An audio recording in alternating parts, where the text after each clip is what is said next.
जय हिंद दोस्तों, आप सभी का स्वागत है एक बार फिर से आपके अपने यूट्यूब चैनल यूनिक ज्ञान में। आज हम BA third semester political science chapter 6 पढ़ेंगे, जिसमें हमें पढ़ना है राजनीतिक दल के विषय में। इसके पहले हमने आपको 5 चैप्टर बहुत ही अच्छे तरीके से करा दिए हैं। अगर आपने नहीं देखे हो तो चैनल पर आप विजिट कीजिए, आपको प्लेलिस्ट मिल जाएगी BA third semester political science classes के नाम से, जहाँ पर आपको सभी क्लासेस साथ ही साथ सिलेबस अवेलेबल आपको वहाँ पर मिल जाएंगी। अगर आप उन सभी जो चैप्टर कराए गए हैं उनका आप पीडीएफ नोट्स चाहते हैं तो आप टेलीग्राम चैनल हमारा ज्वाइन कीजिए। वहाँ पर सभी क्लासेस के पीडीएफ नोट्स आपको अवेलेबल कराए जाते हैं, जिससे आपकी क्या हेल्प होगी कि आप अगर अपना रिवीजन करना चाहें या फिर अपना हैंड रिटन नोट्स बनाना चाहें तो आप वहाँ से बना सकते हैं। टेलीग्राम चैनल जो है उसका लिंक आपको डिस्क्रिप्शन बॉक्स में मिल जाएगा, या फिर आप टेलीग्राम पर जाकर सर्च कीजिए यूनिक ज्ञान, आपको हमारा चैनल सबसे ऊपर देखने को मिल जाएगा। वहाँ पर सभी क्लासेस की नोट्स अवेलेबल हैं, आपकी जितनी भी कराई गई हैं। आपकी सिलेबस पूरा यहाँ पर कंप्लीट कराया जाएगा, इसलिए चैनल पर बने रहिए। पूरी क्लास देखने के बाद अगर कुछ भी डाउट रह जाता है आपके मन में तो आप कमेंट करके पूछ सकते हैं।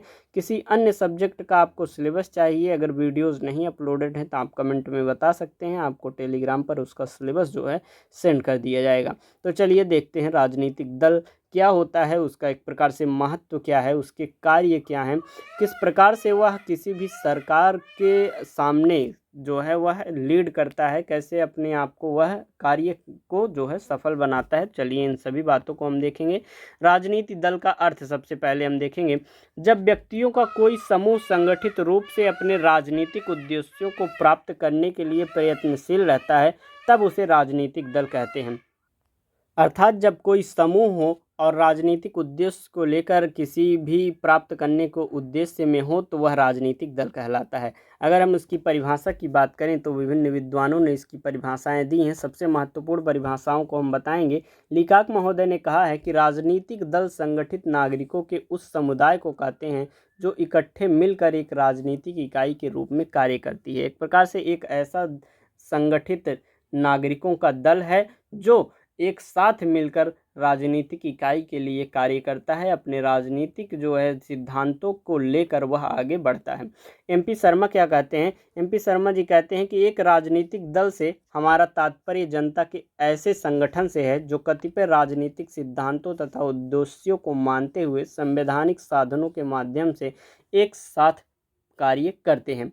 कोई भी राजनीतिक दल होगा तो उसमें जितने भी व्यक्ति होंगे सभी का सिद्धांत एक होगा, तभी तो वह एक राजनीतिक दल में है। तो एक सिद्धांत को लेकर, एक उद्देश्य को लेकर जब कोई संगठन जो है राजनीतिक क्षेत्र में आता है और राजनीतिक अपने एक प्रकार से जो गोल रहते हैं, उद्देश्य रहते हैं, उनको प्राप्त करने के लिए संगठित होकर कार्य करता है, वही क्या कहलाता है? राजनीतिक दल कहलाता है। गैटिल के शब्दों में अगर हम देखें, गैटिल महोदय जी कहते हैं कि राजनीतिक दल प्रायः संगठित नागरिकों का ऐसा समुदाय है जो एक नागरिक राजनीतिक इकाई के रूप में कार्य करते हैं और अपने मतदान की शक्ति का प्रयोग कर सरकार को नियंत्रित करना और अपनी सामान्य नीति की पूर्ति करना चाहते हैं।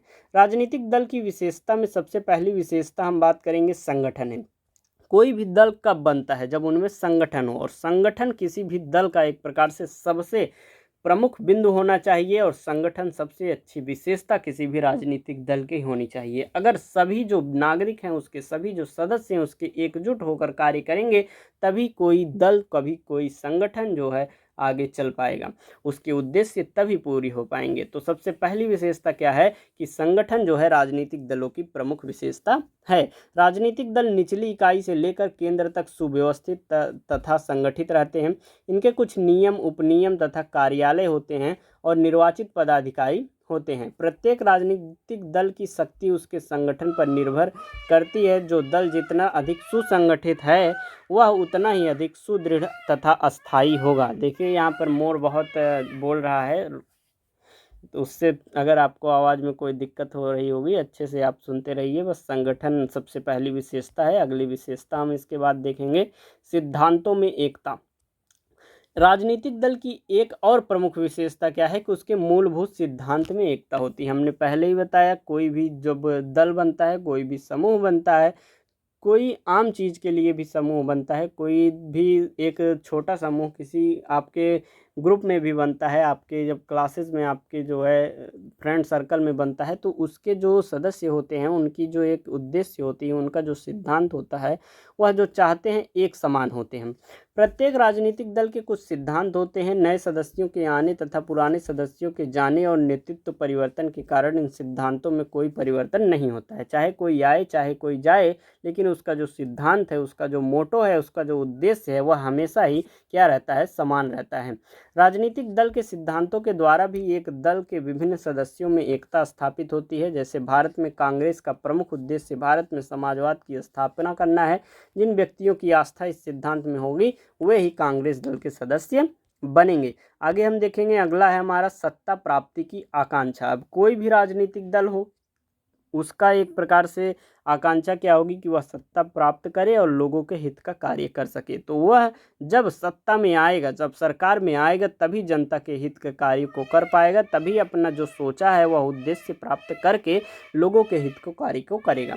यह राजनीतिक दल की आवश्यक शर्त है।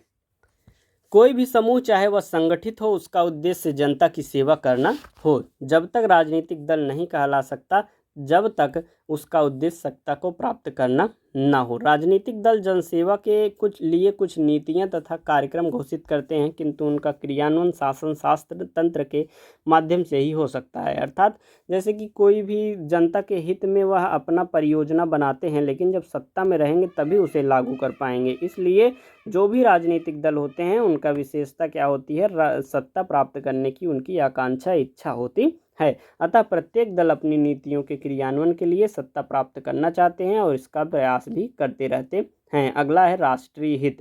पीके श्रीवास्तव के अनुसार राजनीतिक दल का उद्देश्य राष्ट्रीय हित की अभिवृद्धि होना चाहिए।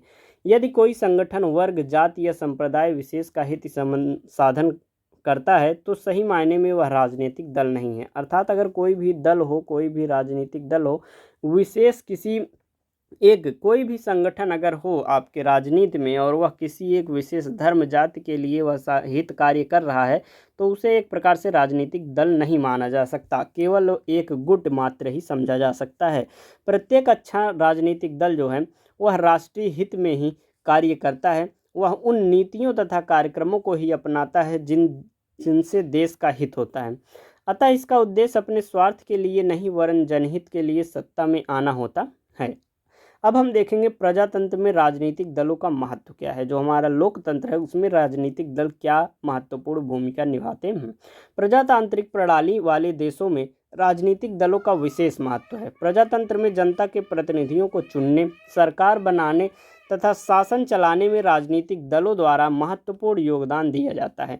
प्रजातंत्र का मुख्य आधार ये राजनीतिक दल ही होते हैं। प्रजातंत्र में अगर हम बात करें तो राजनीतिक दल के महत्व को बताते हुए लॉर्ड ब्राइस ने कहा है कि राजनीतिक दल अनिवार्य हैं। कोई भी बड़ा स्वतंत्र देश उनके बिना नहीं रह सकता है। किसी व्यक्ति ने यह नहीं बताया कि प्रजातंत्र उसके बिना कैसे चले। अर्थात किसी भी महाविद्वान ने यह नहीं बताया है कि जो प्रजातंत्र है, जो लोकतंत्र है, किसी भी राजनीतिक दल के बगैर कैसे चल सकता है। इसलिए कोई भी प्रजातंत्र, कोई भी बड़ा स्वतंत्र देश हो, बिना राजनीतिक दल के वह नहीं चल सकता। शासन को संगठित तथा व्यवस्थित बनाए रखने के लिए राजनीतिक दल क्या होते हैं, अपरिहार्य अर्थात जरूरी होते हैं। यदि राजनीतिक दल नहीं होंगे तो संसद में कोई विरोधी दल भी नहीं होगा जो शासन की गलतियों को जनता के समक्ष स्पष्ट कर सके। इससे सत्तारूढ़ दल के निरंकुश होने की संभावना बढ़ जाती है। इस समय की जो हमारी मोदी सरकार, एक बीजेपी सरकार, एनडीए सरकार बनी हुई है, उसका एक प्रकार से अब की बार जो है अपोजिट पार्टी जो है कांग्रेस जो है वह बहुत ही जोर शोर से टक्कर दे रही है संसद में। वहां पर हर एक गलती को वह दिखा रही है और उन्हें निरंकुश बनाने से रोक रही है। हालांकि यह जो बात है उसको हम बाद में करेंगे। आगे देखते हैं, प्रजातंत्र के लिए आवश्यक जागरूक नागरिकों का निर्माण भी राजनीतिक दलों द्वारा किया जाता है। जैसे कि ब्राइस ने कहा है कि लोकतंत्र में राजनीतिक दल अनिवार्य है। वे मतदाताओं की उदासीनता को नष्ट करने में सफल होते हैं और उनमें राजनीतिक चेतना उत्पन्न करते हैं।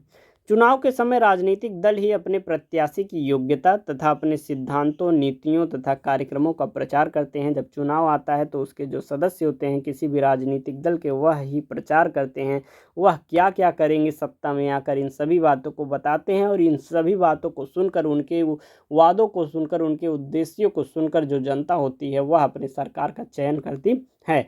इससे जनता प्रत्येक उम्मीदवार के बारे में क्या ले लेती है, पूरी जानकारी प्राप्त करके अपने मनपसंद व्यक्ति को चुन सकती है। फाइनल के शब्दों में, दलों के बिना मतदाता ऐसी असंभव नीतियों का अनुसरण करने लगेंगे जो उन्हें शक्तिहीन, विनाशकारी बना देगी और जिनसे राजनीतिक यंत्र ध्वस्त हो जाएगा। अब हम देखेंगे राजनीति दलों के कार्य के विषय में, अर्थात उनकी भूमिका क्या है। पहला है शासन संचालन में वह मदद करते हैं। कौन? राजनीतिक दल जो हैं वह शासन संचालन में मदद करते हैं। प्रजातांत्रिक देशों में शासन का प्रमुख आधार जो है राजनीतिक दल ही होते हैं। समस्त राजनीतिक दलों का मुख्य उद्देश्य सत्ता प्राप्त करके जनहित के कार्य करना होता है। ये सभी बातें आपको बता दी गई हैं। इसके लिए चुनाव में भाग लेते हैं तथा अपनी नीतियों तथा कार्यक्रमों के द्वारा समर्थन प्राप्त करने का प्रयास करते हैं। विभिन्न प्रकार के वादे करके, उद्देश्यों को अपने सुनाकर, लोगों का समर्थन प्राप्त करके सत्ता को प्राप्त करने का प्रयास करते रहते हैं। जब कोई राजनीतिक दल अपने इस अभियान में सफल होता है तथा चुनाव से बहुमत प्राप्त कर लेता है, तब वह शासन का संचालन करने का अधिकारी होता है। बहुमत प्राप्त राजनीतिक दल ही शासन का संचालन करता है। शासन के सभी विभाग उस राजनीतिक दल के अधीन रहते हैं। उस दल के समस्त सदस्य जो हैं वह विभिन्न विभागों के अध्यक्ष होते हैं। दूसरा क्या है? कार्य राजनीतिक दलों का शासन पर नियंत्रण। चुनाव में कई राजनीतिक दल जो होते हैं भाग लेते हैं। जो दल बहुमत प्राप्त करता है वह तो शासन का संचालन करता है, किंतु जो दल बहुमत प्राप्त करने में असफल रहते हैं वे विरोधी दल के रूप में शासन पर नियंत्रण रखते हैं। अर्थात सरकार जो है, सत्ता जो है वह निरंकुश ना हो जाए, इस बात का ध्यान रखते हुए उनकी गलतियों को वह जनता के समक्ष लाते हैं और उनकी गलतियों को उनके समक्ष लाते हैं जिससे वह उनमें सुधार कर सकें और कोई भी निरंकुश शासन की नीति ना अपना सकें। ये विरोधी दल सरकार की नीतियों की आलोचना करते हैं, उसकी नीतियों का वाद विवाद के द्वारा विरोध करते हैं, अविश्वास प्रस्ताव तथा वाद विवाद के द्वारा सरकार पर नियंत्रण रखते हैं। परिणाम स्वरूप सत्तारूढ़ दल गलत कार्यों के प्रति चौकन्ना बना रहता है, अर्थात वह जो भी कार्य करता रहता है उसमें बहुत ही सतर्क रहता है, कहीं मुझसे कोई गलती ना हो जाए और जो हमारे जो अपोजिट एक प्रकार से ग्रुप्स हैं वह हमारे इन गलतियों को लोगों के समक्ष लाकर लोगों का समर्थन हमारी तरफ से अपनी तरफ ना ले लें। सरकार स्वेच्छाचारी बनने से बची रहती है। अगला हम देखेंगे सार्वजनिक नीतियों का निर्धारण कौन करता है? राजनीतिक दल। राजनीतिक दल सार्वजनिक नीतियों के निर्धारण में महत्वपूर्ण भूमिका निभाते हैं। जनता का अधिकांश भाग राजनीतिक समस्याओं को समझने में असमर्थ होता है। कुछ ऐसे होते हैं जो इन्हें समझते हैं परंतु उन्हें सामान्य जन तक नहीं पहुंचा सकते हैं। यह कार्य कौन करता है? राजनीतिक दल ही करते हैं। वे जनसभाओं में, वाद विवादों, समाचार पत्रों के माध्यम से इन समस्याओं को जनता के समक्ष रखते हैं और उनके समाधान के उपाय भी बताते हैं। अगला कार्य है शासन व जनता के बीच में कड़ी के रूप में यह कार्य करते हैं। राजनीतिक दल जो है जनता और शासन के बीच में कड़ी का काम करते हैं। वे सरकार की नीतियों तथा उसके द्वारा पारित विधेयकों को जनता के सामने रखते हैं तथा उसके गुण दोषों से जनता को अवगत कराते हैं। इसी प्रकार जनता की आवश्यकताओं, समस्याओं आदि को ये राजनीतिक दल सरकार तक पहुंचाते हैं। समाचार पत्रों तथा संसद के माध्यम से वे जनता की बात को सशक्त ढंग से शासन के समक्ष प्रस्तुत करते हैं। अगला कार्य इनका है राजनीतिक शिक्षण देना। फाइनल का मत है कि दलों के बिना मतदाता या तो नपुंसक हो जाएंगे या विनाशकारी, जो ऐसी असंभव नीतियों का अनुमान करेंगे जिसके राजनीतिक तंत्र क्या हो जाएगा? ध्वस्त हो जाएगा। स्वस्थ तथा जागरूक जनता होना प्रजातंत्र की सफलता की पहली शर्त है और यह कार्य राजनीतिक दलों द्वारा किया जाता है। वे समाचार पत्रों, सभाओं, अधिवेशनों तथा अन्य पत्र पत्रिकाओं के माध्यम से लोगों में राजनीतिक जागृति उत्पन्न करते हैं तथा उन्हें अपने अधिकार और कर्तव्य से अवगत कराते हैं। यही कारण है कि एक दलीय व्यवस्था वाले देशों में जनता राजनीतिक समस्याओं के प्रति उदासीन रहती है और इन देशों में सत्तारूढ़ दल के अतिरिक्त अन्य दल नहीं पनप पाते हैं। अगला है व्यवस्था में एकरूपता लाना। राजनीतिक दल शासन के विभिन्न अंगों में सामंजस्य स्थापित करके व्यवस्था में एकरूपता लाते हैं। संसदीय शासन में शासन के सारे विभागों पर एक ही दल का नियंत्रण रहता है, अतः उनमें परस्पर सामंजस्य बना रहता है। अध्यक्षात्मक शासन व्यवस्था में भी यदि कार्यपालिका प्रमुख तथा व्यवस्थापिका में बहुत मत की एक ही दल का हो तो कानून बनाने, पारित करने तथा लागू करने का कार्य जो है सरल हो जाता है। अगर जो हमारी सत्ता सरकार के रूप में जो राजनीतिक दल रहती है उसका स्वयं पार्टी का जो बहुमत रहता है तो उन्हें कोई भी कानूनी व्यवस्था को पालन करने में, पारित करने में बहुत ही आसानी रहती है। इस प्रकार राजनीतिक दल शासन के विभिन्न अंगों में सामंजस्य स्थापित करके व्यवस्था में एकरूपता बनाए रखने के लिए सहायक होते हैं। अगला है दलीय कार्य। प्रत्येक राजनीतिक दल अपने संगठन को व्यापक और सुदृढ़ बनाने के लिए भी अनेक कार्य करते हैं। अपने दल के नए सदस्यों को बनाना, दल का अधिवेशन बुलाना राजनीतिक दलों का कार्य है और ये राजनीतिक दल मतदाताओं की सूची तैयार करते हैं और अपने दल के लिए चंदा एकत्रित भी करते हैं। अगला कार्य है उम्मीदवारों का चयन। प्रत्येक राजनीतिक दल सत्ता प्राप्त करने के लिए चुनाव में अपने अपने उम्मीदवारों को खड़ा करते हैं। इन प्रत्याशियों की योग्यताओं तथा अपने दल की नीतियों एवं योजनाओं का प्रचार करना राजनीतिक दलों का प्रमुख कार्य है। चुनाव में अपने दल की विजय के बाद ये राजनीतिक दल अपने निर्वाचित योग्य व्यक्तियों को शासन में महत्वपूर्ण पदों पर नियुक्त करते हैं। इस प्रकार जो है राजनीतिक दल के द्वारा किए गए इन कार्यों से प्रजातंत्र का कार्य एकदम सरल हो गया है। राजनीतिक दल के कार्यों का वर्णन करते हुए डॉक्टर ओम नागपाल ने क्या कहा है कि जनता के निर्वाचित प्रतिनिधियों के द्वारा ही शासन चलाया जाता है। राजनीतिक दल प्रतिनिधियों का चयन करते हैं, उनको जनता के सम्मुख प्रस्तुत करते हैं, निर्वाचित किए गए प्रतिनिधियों को संगठित करते हैं और इस प्रकार उनके माध्यम से सरकार बनाते हैं। और इस प्रकार आपका चैप्टर भी समाप्त हो जाता है। चैनल पर बने रहिए। आज देखिए आपके इस लेक्चर में मोर जो है बहुत ज़्यादा आवाज़ कर रहा है। इससे अगर कोई समस्या हुई हो तो उसके लिए क्षमा प्रार्थी हैं और आप अच्छे से चैनल सब्सक्राइब कीजिए, वीडियो लेक्चर देखिए, रिवीजन जाकर टेलीग्राम चैनल पर कर लीजिएगा, नोट्स प्राप्त हो जाएंगे। अपने दोस्तों के पास शेयर करके उन्हें भी बताइए कि यहाँ पूरा सिलेबस कंप्लीट कराया जा रहा है बहुत ही मेहनत के द्वारा। तो आप अवश्य अपने चैनलों को सब्सक्राइब करवाएं अपने दोस्तों से, अपने कॉलेज में, अपने घर में चैनल को अधिक से अधिक सब्सक्राइब करवाएं, जिससे हमारा भी मनोबल बढ़ता है और अच्छे से वीडियोज़ आपको प्राप्त होती रहेंगी। धन्यवाद, मिलते हैं अगले वीडियो में।